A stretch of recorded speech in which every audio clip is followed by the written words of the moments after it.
sentro ng buhay mag-asawa ninyo ay ang Panginoon. Thank you for holding my hand tighter, embracing me harder, and never letting go. You are my better half. I will love you, respect, and cherish you through sorrow and success, and for all the days of my life.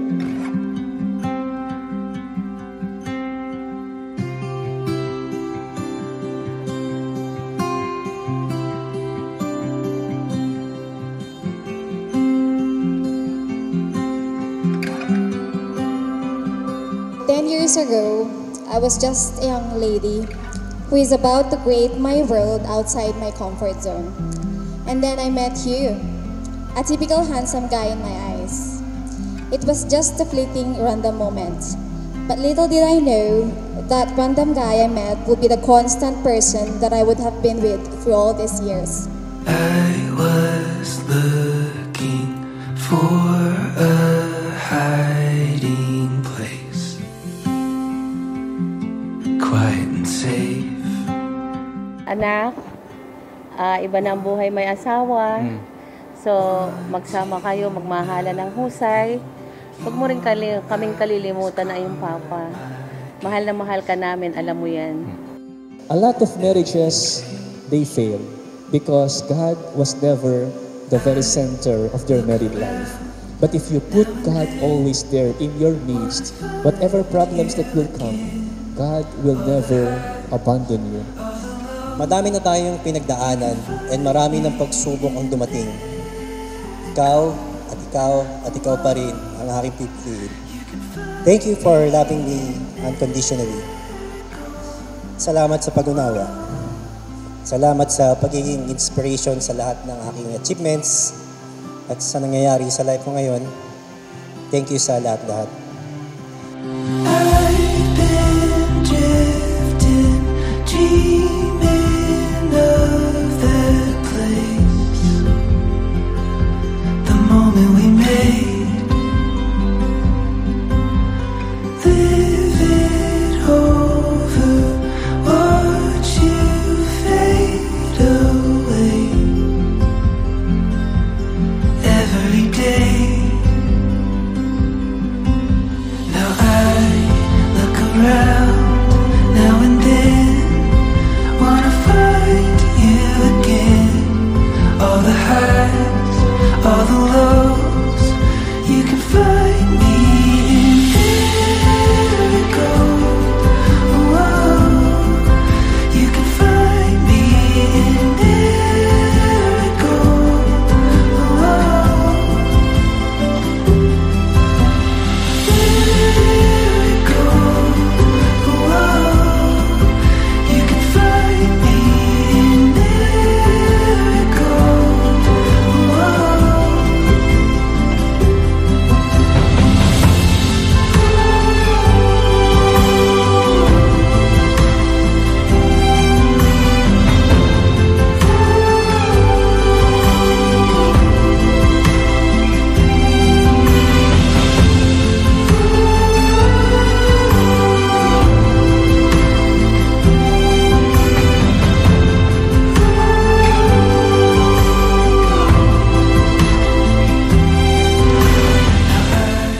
Through the highest of the highs and the lowest of the lows.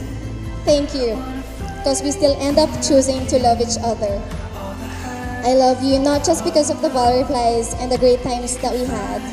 I love you because it's real and I want to spend my lifetime with you. In tears and in laughter, in this world and the next, I will love you till the end of time.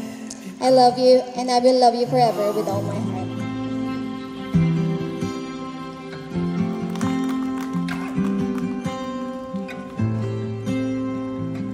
All ready? Here's a little something you love. See you later, all smiles. Con. Thank you, baby. Road trip soon in the UK. Hey!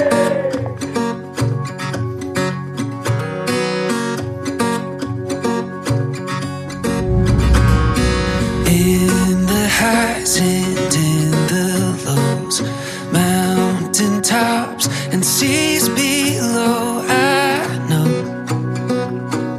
we'll always find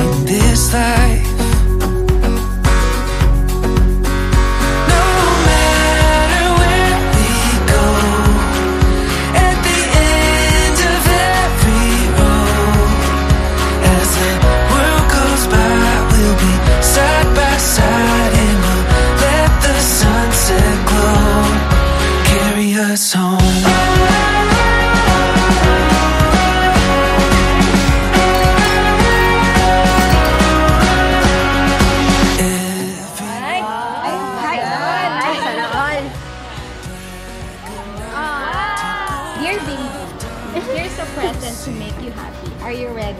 See you later. I love you. Very fun, ah. Thank you. Very merry.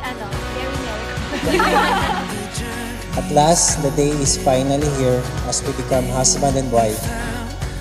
As we enter this new chapter of our lives, I am filled with excitement and endless possibilities. Building and achieving our dreams, and excited na ako sa ating magiging mga chikiting.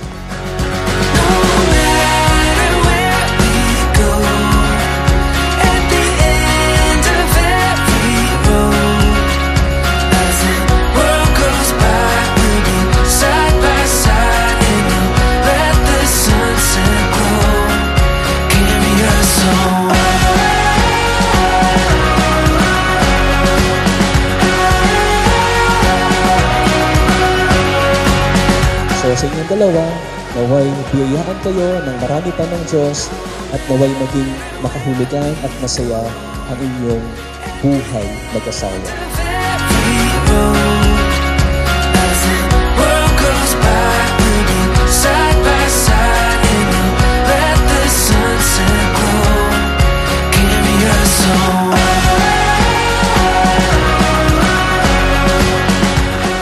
Cheryl, you may now kiss the bride.